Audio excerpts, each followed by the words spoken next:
गेल्या काही दिवसापासून एकच चर्चा सगळ्यांच्या कानावरती आहे. म्हणजे खरं पाहिलं तर एक देशामध्ये चाललेलं जे राजकारण आहे, त्या राजकारणामुळे काहीसं लोकांमध्ये नैराश्य आलं असलं तरी एक गोष्ट आहे की ज्यामुळे लोकांना जगण्याचं बळ मिळतं, काहीतरी नवीन पाहिल्याचं समाधान मिळतं आणि हे नवीन काहीतरी देण्याचं काम बॉलिवूड, अलीकडे टॉलीवूड जे काही साऊथच्या मूव्ही आहेत, या बऱ्याचदा काहीतरी भन्नाट असं देत असतात आणि त्या भन्नाट जे आहे ते पाहून माणसाला जगण्याचं बळ मिळतं आणि त्यांना काही करावंसं वाटतं, काहीतरी चांगलं करावंसं वाटतं. मी आज बोलणार आहे एक अशा अभिनेत्याबद्दल की जो अभिनेता गेली 22 वर्ष सतत 22 नाही जास्त वर्ष सतत तो बॉलिवूडमध्ये काम करतो आहे आणि त्यांनी जवळजवळ 22 चित्रपट जे आहेत ते फ्लॉप चित्रपट दिले. म्हणजे त्याचे चित्रपट चाललेच नाहीत असं नाही आहे, पण त्यांनी बरेचसे चित्रपट त्याचे फ्लॉप गेले आणि काही मोजके काही चांगले होते. आणि असा हा ज्याला आपण हिरो म्हणतो, कलाकार कोण आहेत, तर तो आहे अक्षय खन्ना.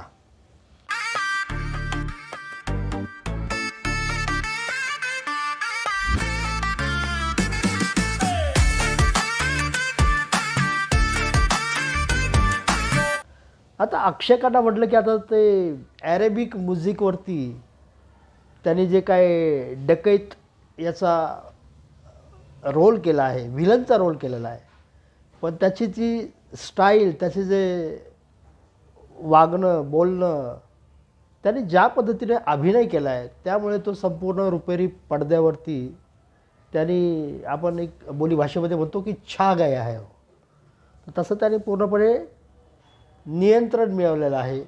एकूणच धुरंधर नावाचा जो चित्रपट आहे त्याबद्दल मी बोलतो आहे आणि त्या चित्रपटामध्ये अनेक दिग्गज असले तरी त्याच्यामध्ये अक्षय खन्नाचा जो रोल आहे तो लोकांनी त्याची खूप स्तुती केली. अगदी फराह खानच्या मते तर अक्षय खन्नाला ऑस्कर मिळालं पाहिजे आणि बऱ्याच लोकांनी त्या अक्षय खन्नाचं कौतुक केलेलं आहे.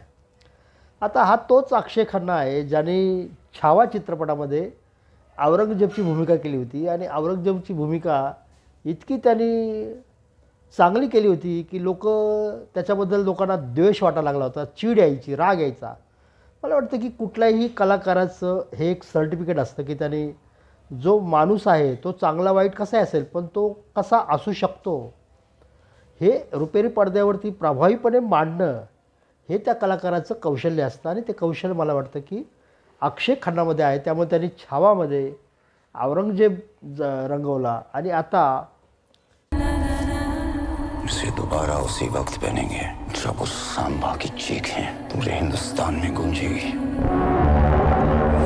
तितक्याच ताकदीने त्यांनी पाकिस्तानातील जो डकैत आहे पण त्याची भूमिका अक्षय खन्नाने खूप प्रभावीपणे पडद्यावरती मांडलेली आहे.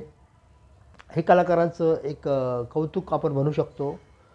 पण या अक्षय खन्नाला आता लोक डोक्यावर घेतात, पण त्याची कारकीर्द कशी राहिली याचा थोडा विचार केला तर त्यांनी अक्षय खन्नाने 1997मध्ये हिमालय पुत्र या चित्रपटातून नायकाची भूमिका केली.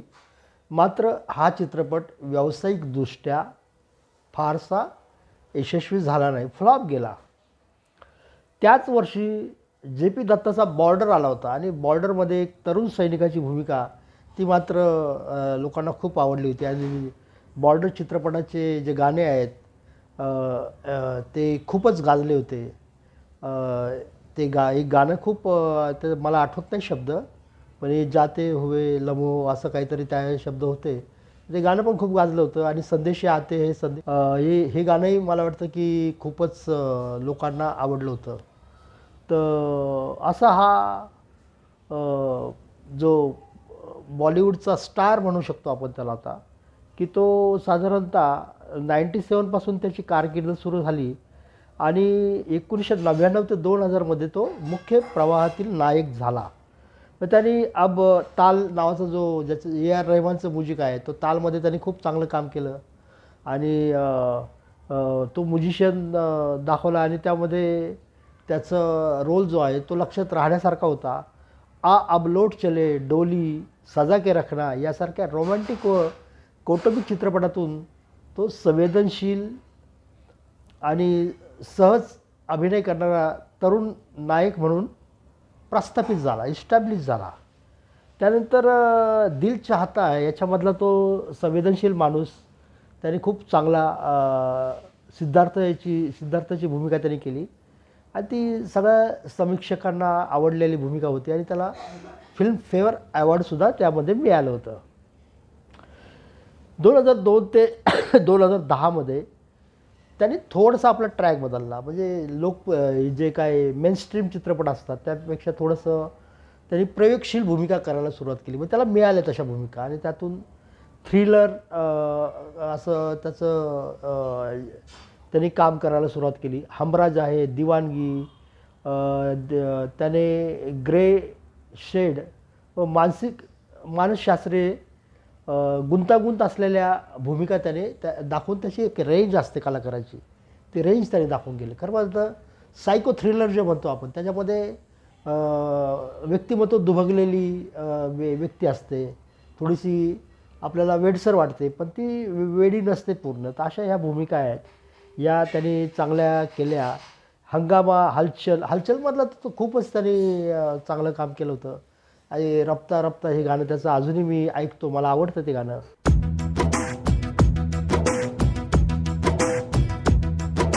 रफ्ता रफ्ता हौले हौले दिल को चुराया तुमने, दिल को तो पता भी ना चला. तर असं त्यांनी 36 चायना टाऊनमध्ये, रेस, आक्रोश, 30 मार खान यासारख्या चित्रपटातून कॉमेडी काम केलं आणि लोकांना हसवलं देखील त्यांनी.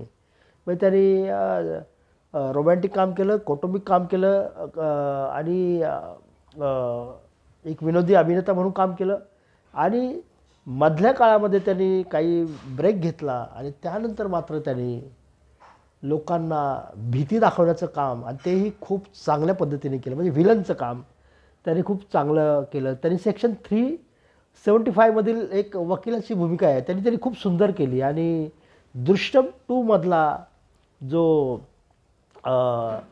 पोलीस अधिकारी आहे तो कोण विसरू शकेल. म्हणजे त्यांनी ज्या पद्धतीने अजय देवगनची चौकशी केली आणि एकदम सहज थोडंसं टक्कल पडलेला, म्हणजे साधारणतः हिरो म्हणजे टक्कल पडलेला नसतो पण हा काहीसा टक्कल त्यांनी दाखवून तो कलाकार किती उंचीचा आहे, किती ताकदवान आहे, किती प्रभावी व्यक्तिमत्व आहे हे दाखवण्याचा त्यांनी खूप छान प्रयत्न केला आणि त्यामध्ये लोकांना त्या दृश्यम 2मध्ये त्याची भूमिका जाणवली, म्हणजे त्याचं अस्तित्व जाणवलं, त्याचं प्रभावी वाटली. आणि अशा पद्धतीने त्यांनी वेगवेगळ्या भूमिका केल्या. आणि आता जी चर्चा आहे ती आहे धुरंधरची आणि धुरंधरमध्ये त्यांनी एकदम धुरंधर काम केलेलं आहे आणि त्याचे जे खांदे उडून त्यांनी जो काय डान्स केलेला आहे त्यामुळे तो ॲरेबिक म्युझिकवरती नाचतो, तो एकदम काहीतरी वेगळा भन्नाट वाटतो.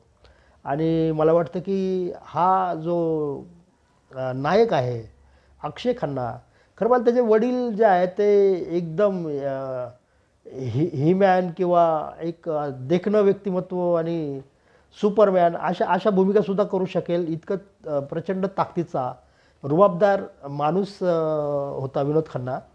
आणि त्यांचा मुलगा म्हणून नंतरच्या काळामध्ये तो आला हिमालय पुत्रमध्ये आणि त्याला सुरुवातीला म्हणावं तेवढं यश मिळालं नाही पण त्यांनी हळूहळू का होईना आपली अभिनय क्षमता जी आहे ती लोकांना दाखवून दिली. आणि मला वाटतं की याच्या पुढेही त्याला आणखी वेगवेगळे आणि काहीसे ज्याच्याकडे लक्ष जात नाही अशा व्यक्तींची भूमिका अक्षय खन्ना खूप चांगल्या पद्धतीने करेल. आणि मला वाटतं की आता त्याच्यामध्ये मॅच्युरिटी आणि अभिनयामध्ये जी सहजता आहे ती नक्कीच आपल्याला काहीतरी आणखी चांगलं दाखवू शकेल. मित्रांनो, धुरंधर तुम्ही बघा, मी तर काय बघितलं नाही पण हे जे काही आता संपूर्ण यूट्यूबमध्ये किंवा सगळीकडे जे काय चाललं आहे त्याचे त्या चित्रपटाचा टीजर बघितला, त्याच्याबद्दल काय काय आहे ते सगळं बघितलं आणि मला वाटलं की तुमच्याशी त्याबद्दल बोलायला हवं आणि म्हणून मी तुमच्याशी बोलतो आहे. धुरंधर मी पण बघेल, तुम्हीही बघा आणि आपण पुन्हा भेटूया चित्रपटासंदर्भात बोलूया, राजकारणासंदर्भात. धन्यवाद.